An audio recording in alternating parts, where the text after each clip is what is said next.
Hi friends, welcome back to my channel. IPL matches అనేవి చాలా ఇంట్రెస్టింగ్గాను హోరాహోరా జరుగుతున్నాయి. నిన్న జరిగినటువంటి ఎల్ఎస్జీ వర్సెస్ ముంబై మ్యాచ్ అయితే చాలా థ్రిల్లింగ్ మ్యాచ్ అనమాట. ఎందుకంటే ఐపీఎల్లో ఇప్పటివరకు జరిగినటువంటి కొత్త రికార్డ్స్ అనేవి క్రియేట్ అయ్యాయి. అండ్ ఫామ్లో లేనటువంటి ప్లేయర్స్ కూడా ఫామ్లోకి వచ్చారు.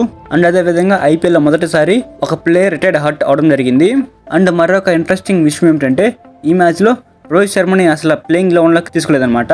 ఇప్పుడు మనం ఈ వీడియోలో ఈ మ్యాచ్ తర్వాత రికార్డ్ అయిన కొత్త రికార్డ్స్ ఏమిటి, ఈ మ్యాచ్ ద్వారా ఫామ్లోకి వచ్చిన ప్లేయర్స్ ఎవరు, అండ్ మొదటిసారి రిటైర్డ్ హర్ట్ అయిన ప్లేయర్ ఎవరు, అండ్ ఆ ప్లేయర్ రిటైర్డ్ హర్ట్ అవడానికి కారణం ఏమిటి, అండ్ రోహిత్ శర్మ ఈ మ్యాచ్ లేకపోవడానికి గల కారణం ఏమిటి, వీటన్నిటి గురించి మనం ఇప్పుడు క్లియర్గా మాట్లాడుకుందాం. అందుకంటే ముందుగా ఈ మ్యాచ్ ఇరు జట్ల మధ్య ఏ విధంగా జరిగింది, ఏ ప్లేయర్ ఎన్ని రన్స్ కొట్టారు, ఏ బౌలర్ ఎన్ని వికెట్లు తీశారు, ఈ మ్యాచ్లో ఎవరు గెలిచారు, ఈ మ్యాచ్ ఓడిపోయిన టీం ఎందుకు ఓడిపోవడం జరిగింది, వాళ్ళు చేసినటువంటి తప్పులు ఏమిటి, అండ్ ఈ మ్యాచ్ తర్వాత పాయింట్స్ టేబుల్ ఏ టీమ్స్ ఏ పొజిషన్స్లో ఉన్నాయి అనేది క్లియర్గా ఈ వీడియోలో మాట్లాడుకుందాం.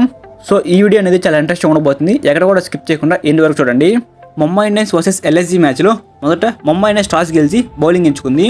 మొదట బ్యాటింగ్ చేయడానికి దిగినటువంటి LSG batsmens Mitchell Marsh and Markram మంచి ఓపెనింగ్ పార్ట్నర్షిప్ అయితే నెలకొల్పారనమాట. ఈ మ్యాచ్లో మిచెల్ మార్ష్ 31 బంతుల్లో 60 పరుగులు చేశాడు, 9 4లు 2 6లు కొట్టాడు. ఎల్ఎస్జీ టీంకి పవర్ ప్లేలో టీంకి కావాల్సిన రన్స్ అనేవి మిచెల్ మార్ష్ టీంకి అందించాడు. ఆ తర్వాత మార్క్రమ్ 38 బంతుల్లో 53 పరుగులు చేశాడు. మార్క్రమ్ కూడా తిరిగి ఫామ్లోకి వచ్చాడు ఈ మ్యాచ్ తోటి. ఎల్ఎస్జీ టీంలో బిగ్ మ్యాన్ అయినటువంటి నికోలస్ పూరన్ ఈ మ్యాచ్లో పూర్తిగా ఫెయిల్ అయ్యాడు. 6 బంతుల్లో కేవలం 12 పరుగులు మాత్రమే చేశాడు.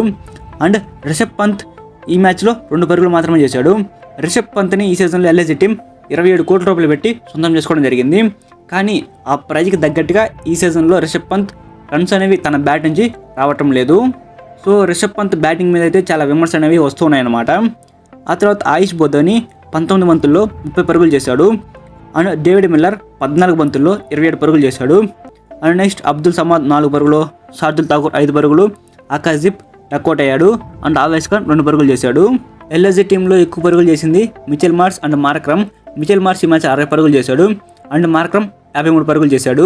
అండ్ ముంబై ఇండియన్స్ బౌలర్స్లలో హార్దిక్ పాండ్యా ఈ మ్యాచ్లో 5 వికెట్లు తీసుకున్నాడు. ఐపీఎల్లో యాజ్ ఎ కెప్టెన్గా ఉంటూ 5 వికెట్లు తీసుకున్న మొదటి ప్లేయర్గా హార్దిక్ పాండ్యా రికార్డ్ నమోదు చేసుకున్నాడు. And Vignesh Puttur, Ashwini Kumar, Trent Boult తలా 1 వికెట్ తీసుకున్నారు. దీపక్ చహర్కి అండ్ అలానే మిచెల్ శాంట్నర్కి వికెట్స్ అనేవి పడలేదన్నమాట. ఓవరాల్గా ఎల్ఎస్జీ టీం 20 ఓవర్లలో 203 పరుగులు చేసి 8 వికెట్లు కోల్పోయింది.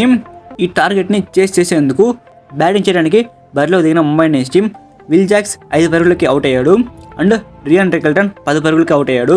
ఈ మ్యాచ్లో ఓపెనర్స్ అయినటువంటి వీళ్ళిద్దరూ కూడా ముంబై ఇండియన్స్ టీం తరపున అంతగా పర్ఫామ్ చేయలేదన్నమాట. వీళ్ళిద్దరు ఓపెనర్స్ పూర్తిగా ఫెయిల్ అయ్యారు. ఆ తర్వాత నమందిర్ ఒక ఎక్సలెంట్ నాకైతే ఆడాడనమాట. నమందిర్ ఈ మ్యాచ్లో 46 పరుగులు చేశాడు. ఆ తర్వాత వైస్ కెప్టెన్ అయినటువంటి సూర్యకుమార్ యాదవ్ ఈ మ్యాచ్లో 67 పరుగులు చేశాడు. అందులో 9 4లు 1 6 ఉంది. ఈ మ్యాచ్లో కనుక సూర్యకుమార్ యాదవ్ అవుట్ కాకుండా ఎండ్ వరకు కనుక ఉంటే తప్పకుండా ముంబై ఇండియన్స్ టీంని గెలిపించి ఉండేవాడు. అండ్ నెక్స్ట్ తిలక్ వర్మ 23 బంతుల్లో 25 పరుగులు చేశాడు. అండ్ కెప్టెన్ హార్దిక్ పాండ్యా 16 బంతుల్లో 28 పరుగులు చేశాడు. అండ్ లాస్ట్లో మిచెల్ శాంట్నర్ కేవలం 2 పరుగులు మాత్రమే చేశాడు. సో ఐపీఎల్లో ఎప్పుడు కూడా జరగనటువంటి రిటైర్డ్ అవుట్ అనేది ఈ మ్యాచ్లో జరిగింది. ముంబై ఇండియన్స్ ప్లేయర్ అయినటువంటి తిలక్ వర్మ ఈ మ్యాచ్లో రిటైర్డ్ అవుట్ అయ్యాడు. ఈ మ్యాచ్లో ఎందుకని తిలక్ వర్మ రిటైర్డ్ అవుట్ అయ్యాడు అంటే ఈ మ్యాచ్లో తనకి అంతగా కనెక్షన్ అనేది కుదరలేదనమాట ఆ బౌండరీస్ సాధించేందుకు. అందువల్లనే లాస్ట్లో ఇంకా తనని రిటైర్డ్ అవుట్ చేయడం జరిగింది.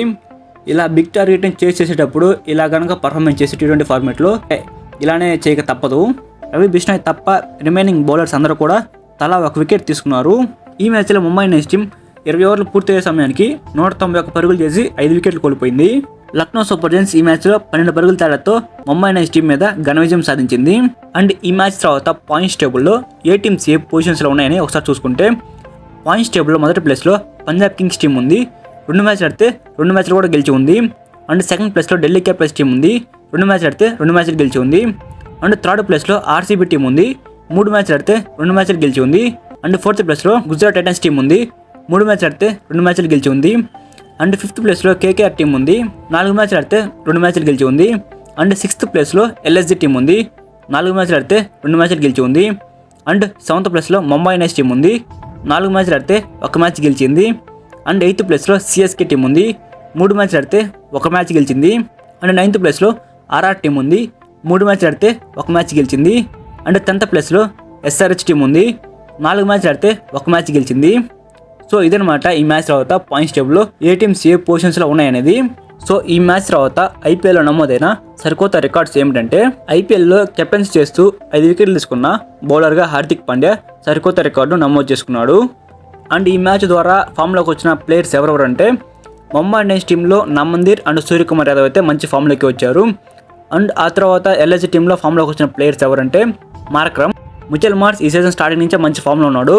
అతనికి తోడుగా ఈ మ్యాచ్లో మార్క్రమ్ మంచి పార్ట్నర్షిప్ని అయితే అందించాడనమాట.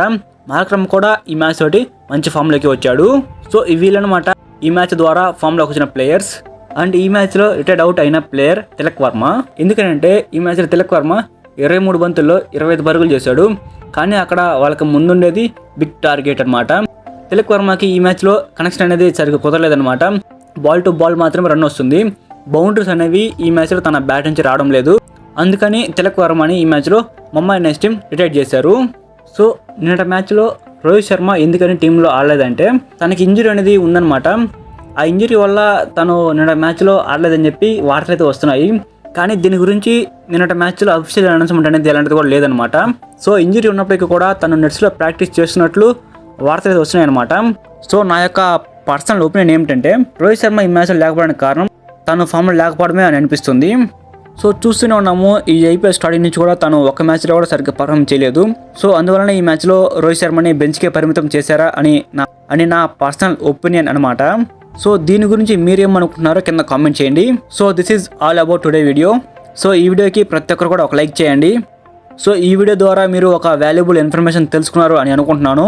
సో ఇలానే మీరు daily IPL reviews and IPL updates అనేవి తెలుసుకుంటూ ఉండాలంటే మన ఛానల్ని సబ్స్క్రైబ్ చేసుకొని పక్కన ఉన్న బెల్ సింబల్ని ఆన్లో పెట్టుకోండి. Thank you for watching my video. Have a nice day guys.